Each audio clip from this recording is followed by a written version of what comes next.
Thank you, friends, Shabbat Shalom, and greetings to you all. Well, it's quite a week. And the highlight, other than Ellen's birthday, which is always a highlight for me, had to be the presidential election. And the world survived. The sun is still shining. Sunrise doesn't last all morning. Cloudburst doesn't last all day.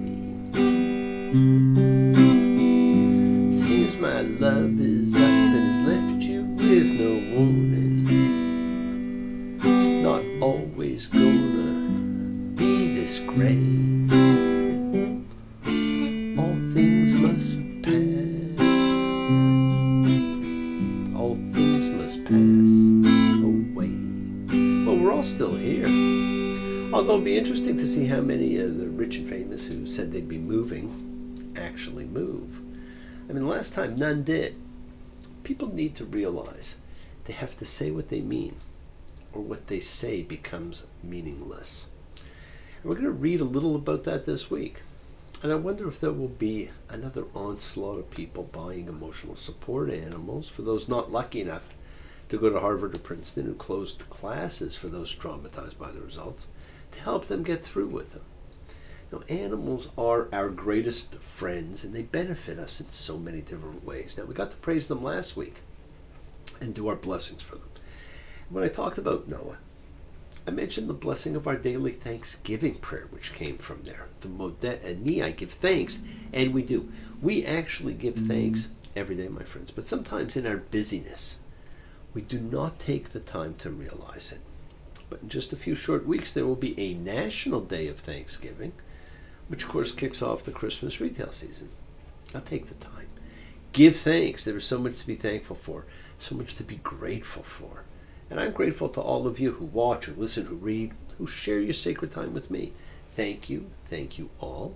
Let's also give thanks, because this week we have Remembrance Day in Canada and Veterans Day in the U.S., in which we remember and thank the great warriors who fought for their countries. Light a candle for them. Elevate their souls. Their sacrifice allowed you to be here and enjoy the greatest freedom many people have ever had, and which we must continue to fight for, to keep. Freedom is the most important thing of all. Now, never in my lifetime did I think I would say the following. There was a pogrom this week. Its technical meaning, of course, is a violent riot, but which traditionally represented authority-sanctioned attacks against Jews. This wasn't in Russia, traditionally where they once took place, not by Cossacks, but in Amsterdam, not far from where Anne Frank hid.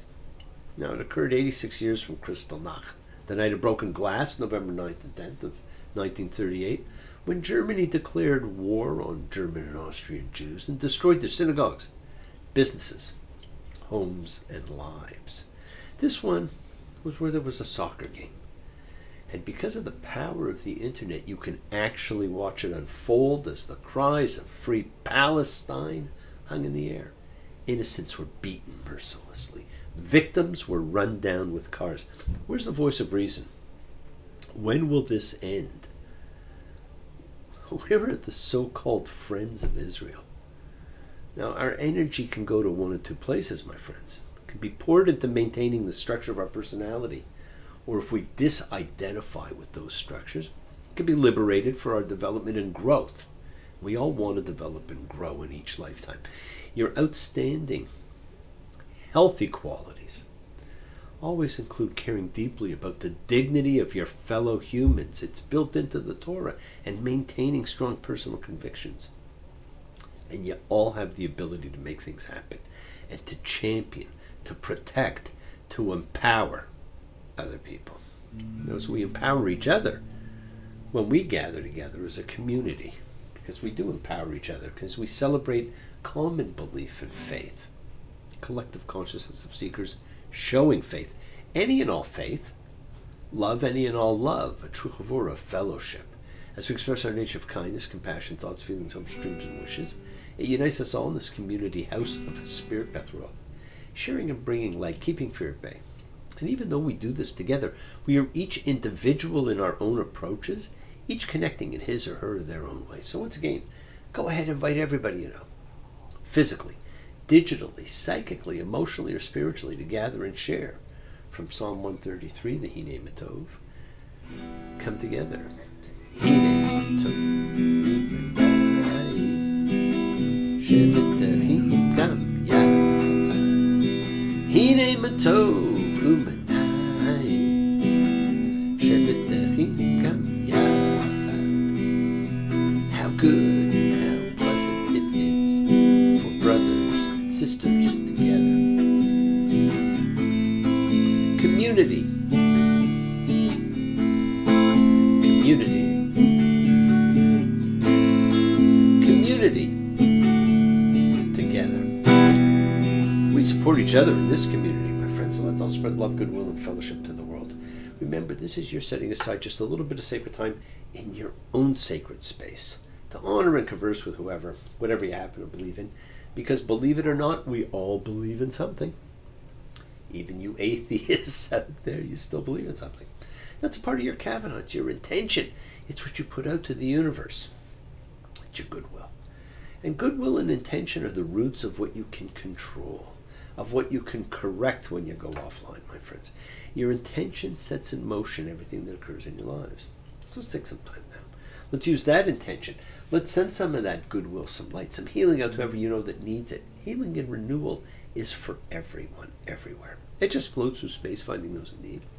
So send it out for those you know, for the souls and spirits of everybody you love. So think of whoever that needs healing and renewal and love, or just plain goodwill. Focus on them. Call their names. It's not just for people. It is for our pets. It's for the earth. It is the healing of the world. The tikkun olam that is part of our spiritual genetic makeup and a part of the healing of the world is when we send these thoughts and energy for health and renewal and goodwill for everybody.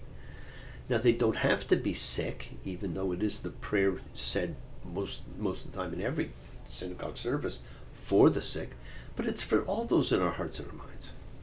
Let's all send energy out for the people in need everywhere. Special thoughts and prayers always for those in need of assistance. We pray for those who need prayer. We don't have to know them because we are caring, compassionate people. We want health, recovery, good life for everybody around us. Let's continue to send healing energy for the hostages, still held, still in prison, still languishing in the pits. And for all of those closer to us. For Rebecca and for Callie.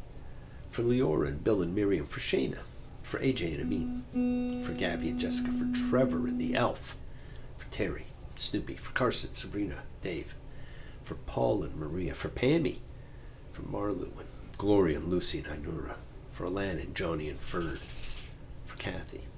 For Carla and Mina. For Charles, for John and Maria, for Doria, for Connie and Ronnie, for Tally and Mayim, for Danny, for Nina, for all those suffering and in need. And let's not forget to include the familiars of our lives, all of our sacred animal friends everywhere, for everybody you know in need, for the whole world, for Devora.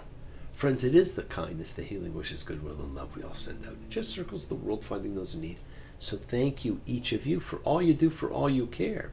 Because the world is a world of spirit, and spirit, my friends, never dies. Shabera. Avoteinu. Makor ha-bracha. Limoteinu. May the source of strength bless the ones before us. Help us find the courage. Make our lives a blessing. The renewal of body. The renewal of spirit. Let us say, Amen. Misha Barak, let us all have our spirits renewed, because this is the great prayer for healing, which we call upon God to heal as He has healed before. Misha Barak, may He who blessed. Because all healing is a blessing. So let's all send and receive healing and renewal energy in our efforts to love, to share, to care, to grow. Now our cosmic Bible's finished. And with it, the great stories of creation and origins. And we move into the lives of a family. We meet the first of its generations. We get an insight into the people. which we never did with the superhuman beings we met before. But this week also covers a lot, from the call of Abram, his leaving for Egypt, his journey with his nephew Lot, his marriages, the great Annunciation, God's covenant, and the birth of his son, as we read, lech, lecha, go, you go. Now, the repeated double infinitive means instructions. It's not just go, but it's you better go. It's a command. Now, so where was Abraham going? No one knew. He didn't know. But he listened to that deep, still voice within. Oh, where have you been, my blue Adson? Where have you been, my darling young one? I've stumbled on the side of 12 misty mountains. I've walked and I've crawled on 6 crooked highways. I've stepped in the middle of 7 sad forests. I've been out in front of a dozen dead oceans. I've been 10,000 miles in the mouth of a graveyard, and it's a hard, it's a hard, it's a hard, it's a hard, it's a hard rain gonna fall.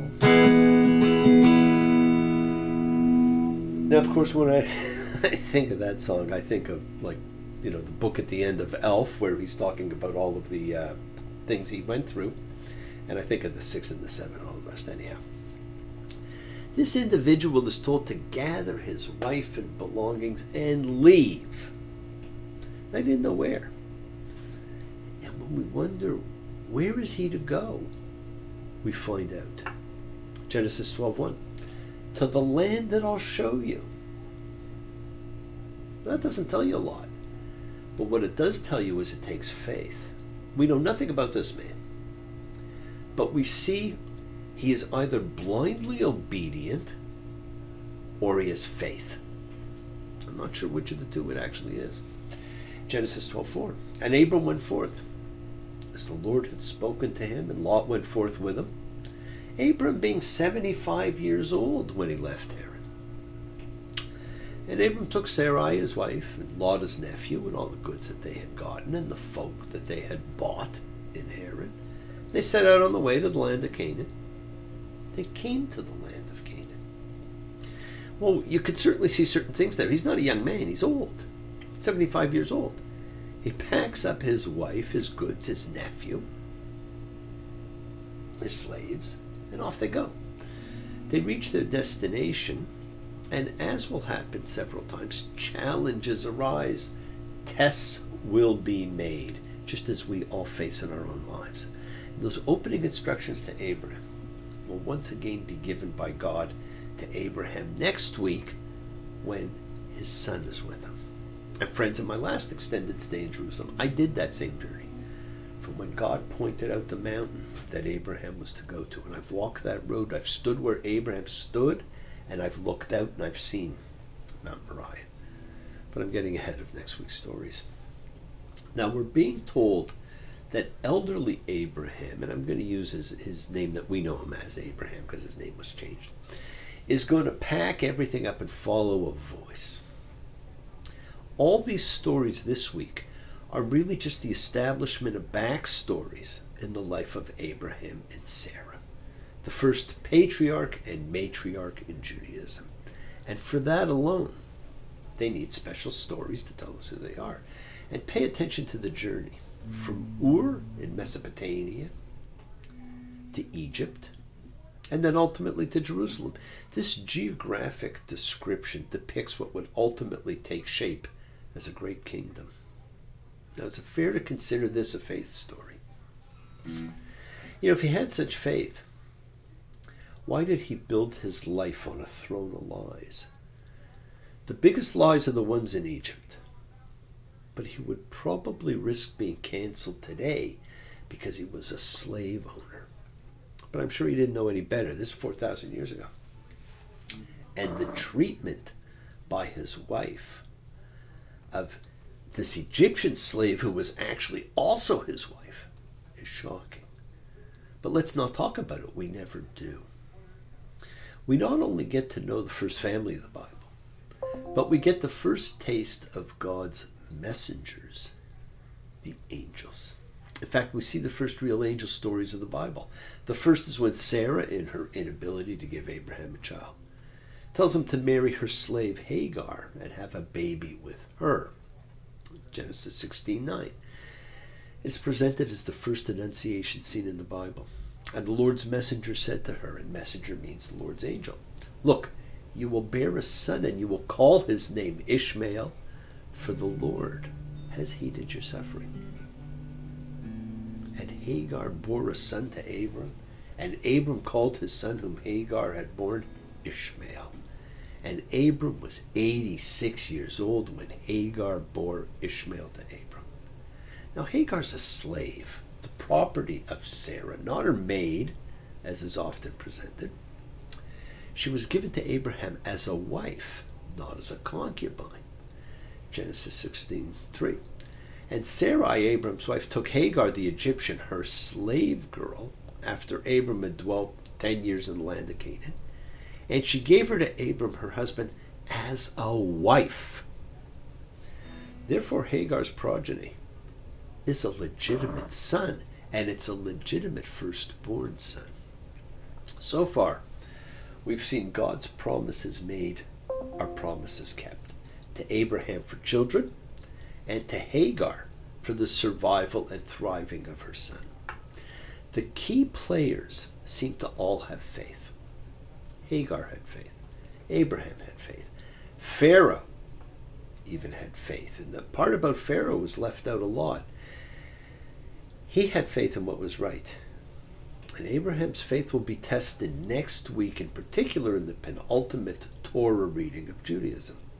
Now, as Torah developed, and the stories gave us context and history, tools were created to emphasize the lessons. And one of those tools was Midrashim. And you hear me talk about the Midrashim all the time. The stories of explanation. Not in the Bible, but they're the stories that explain events that occur in the Bible. Many have taken on lives of their own as if they are true factual tales. There's a couple of great ones about Moses that'll be coming up to explain a part in Exodus. And there's an equally fascinating one explaining Abraham being the first monotheist and founder of Judaism. It's a tale right out of Mr. Peabody's Improbable History. And Peabody, Sherman, and you have hopped in the Wayback Machine and set the date for approximately 1995, before the Common Era, 4,100 years ago. Trust carefully, because you can't be sure how much climate change has occurred. Well, this tale comes from Midrashim, Genesis Rabbah 38:13.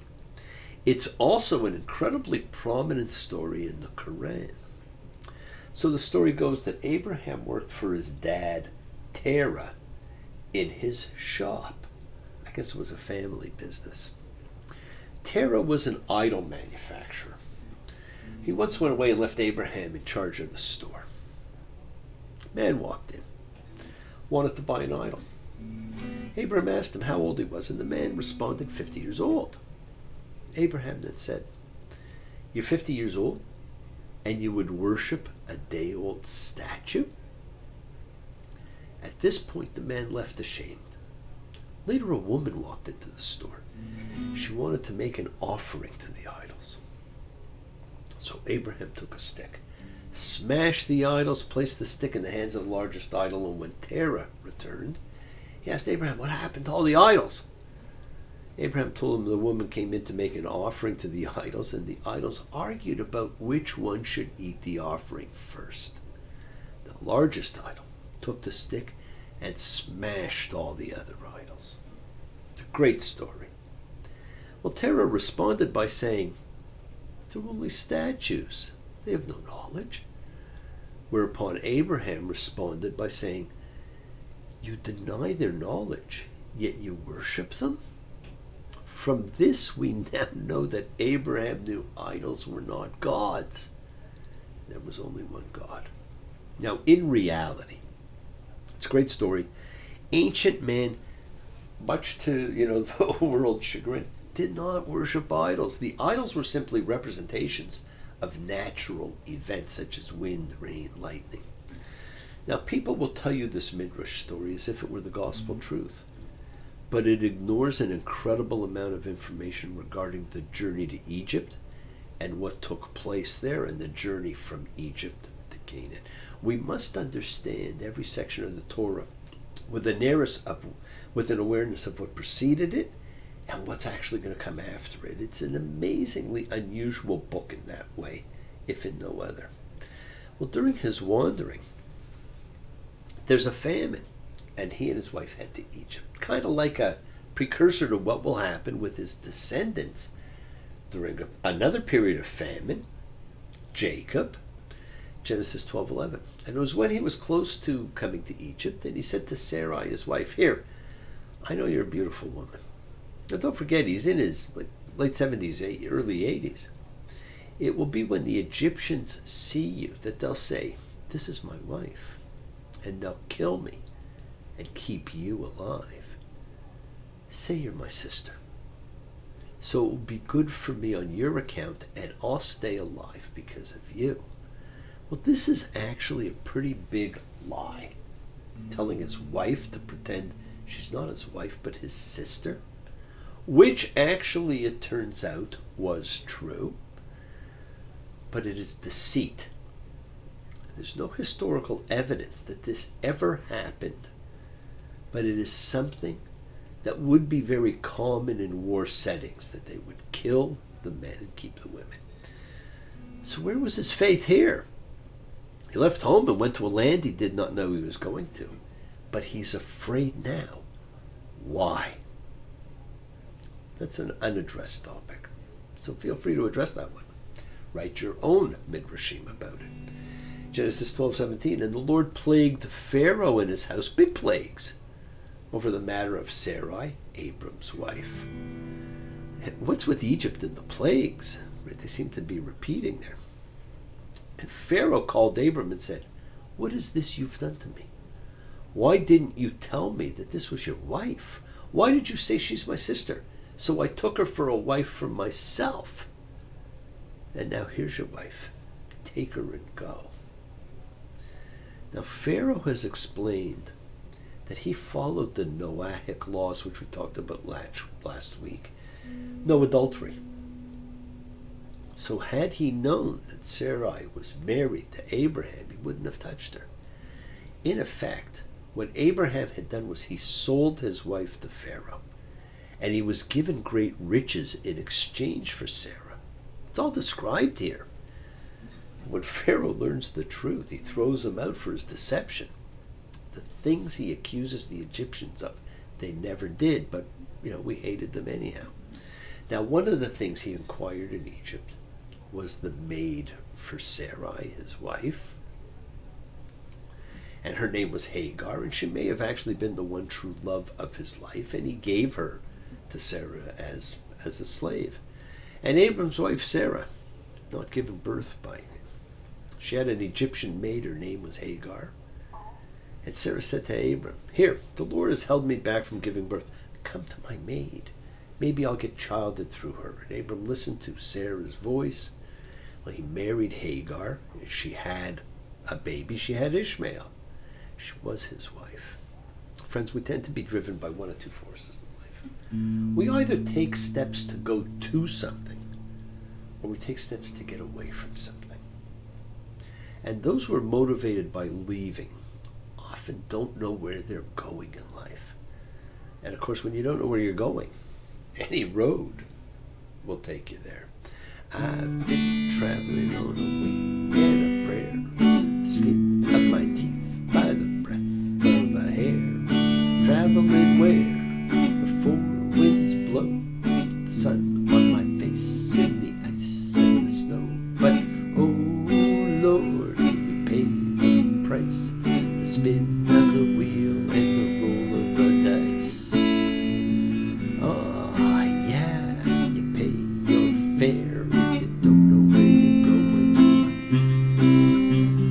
road will take you there.